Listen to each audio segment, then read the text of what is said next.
Y'all are. It's your buddy George Jones over at the Bergen Gun Range with my next installment on, hey, let's do a comparison between Ruger Mark II in full target configuration and Ruger Mark II in standard model 50-year anniversary configuration. We're all the way up to Mark IV's now on the Ruger semi-automatic pistol.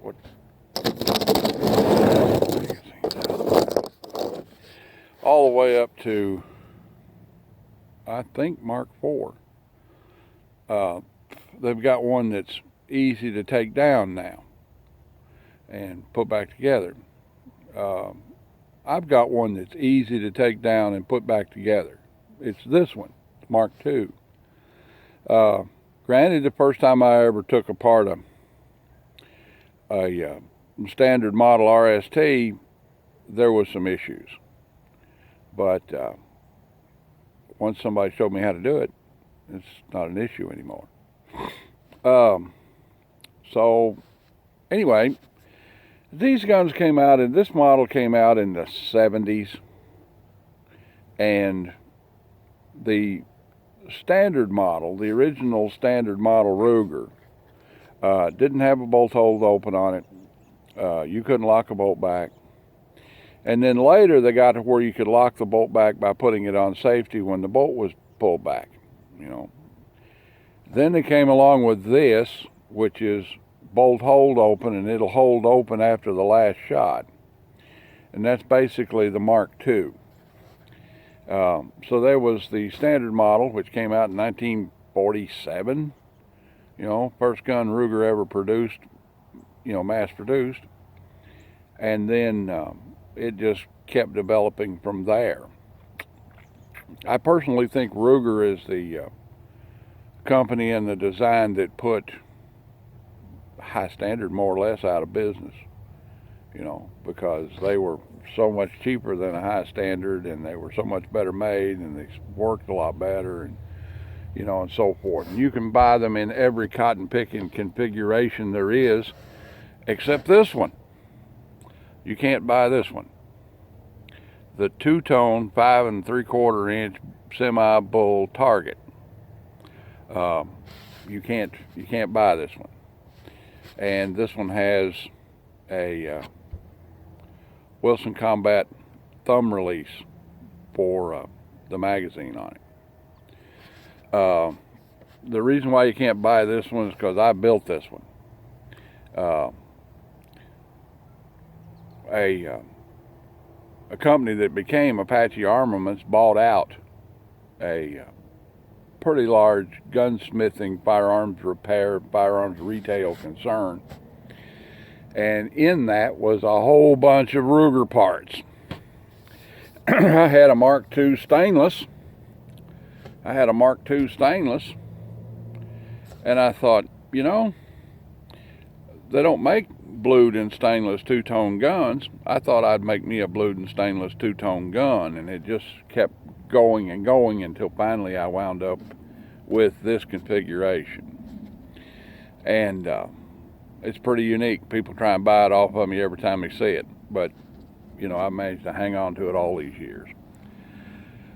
All right, 5 3/4 inch barrel against 4-inch barrel standard model. So I've got a couple of targets up down there, and we're going to give it a whirl, see how they actually shoot. I haven't shot these guns in over a year. You know, so I thought, today's my birthday, November the 10th, 2000. I thought, you know, I'd go to the range and shoot a little bit, and then I couldn't help it. I had to make a video. I'm like, you know, what am I going to make a video about? Well, how about them old guns you're going to shoot? So here we are. All right, bottom target.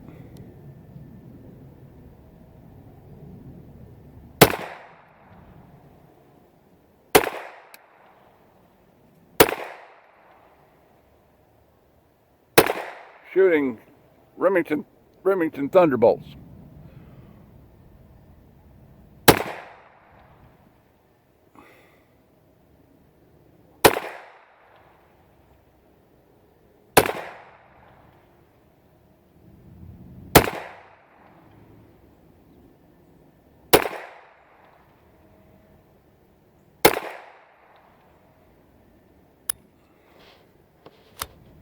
Didn't hold back.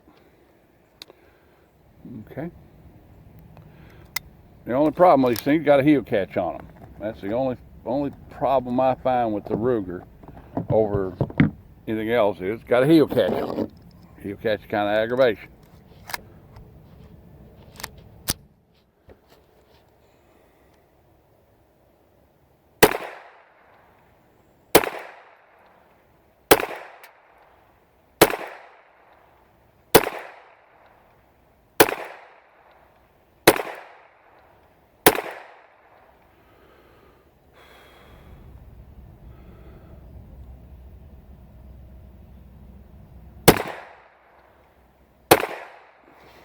Okay, that's 20 out of that guy.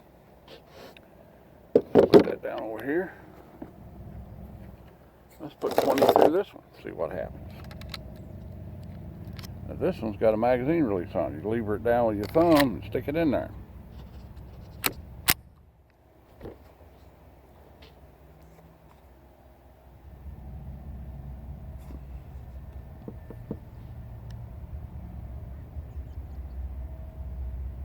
Oh, top target. We're going to top target up here.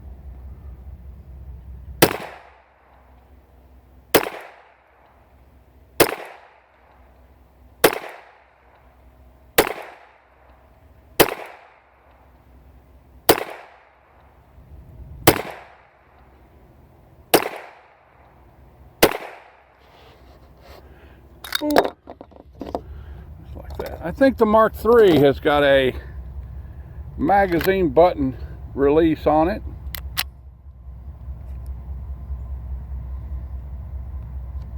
Magazine button release on it.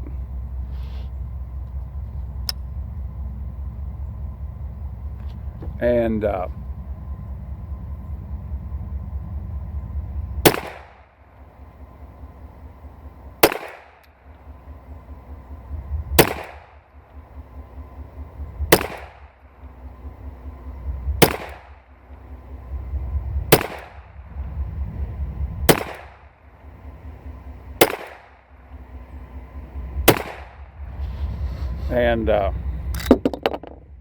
you know, I started to buy a Mark III, but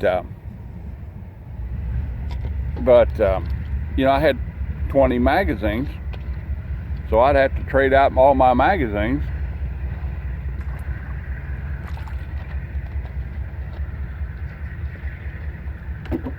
You know, so I'm like, why do that? We'll just stay with the Mark II. All right, kids, let's go down here and take a look and see how they actually shoot compared to each other.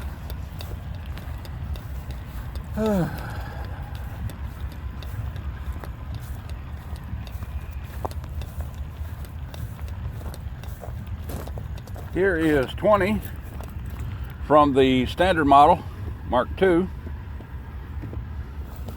Okay, and here is 20 from the Mark II custom bull barrel. So they shoot pretty good. I might want to adjust that rear side over a little bit, but you know, on the bull barrel target we got 1, 2, 3, 4 out of the bullseye. This one breaks the line, so technically it's in, and then the rest of them are all right there in that big raggedy hole. And down here we've got 1, 2, 3, 4, 5, 6 out, and the rest of them are on the bullseye or the pasty. That's not too shabby. And these guns have been shot a lot. I'll just tell you right off, these, you know, if you know, this video is a statement on anything, it's on service life.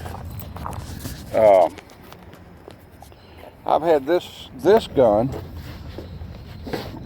configured this way now for about 30 years.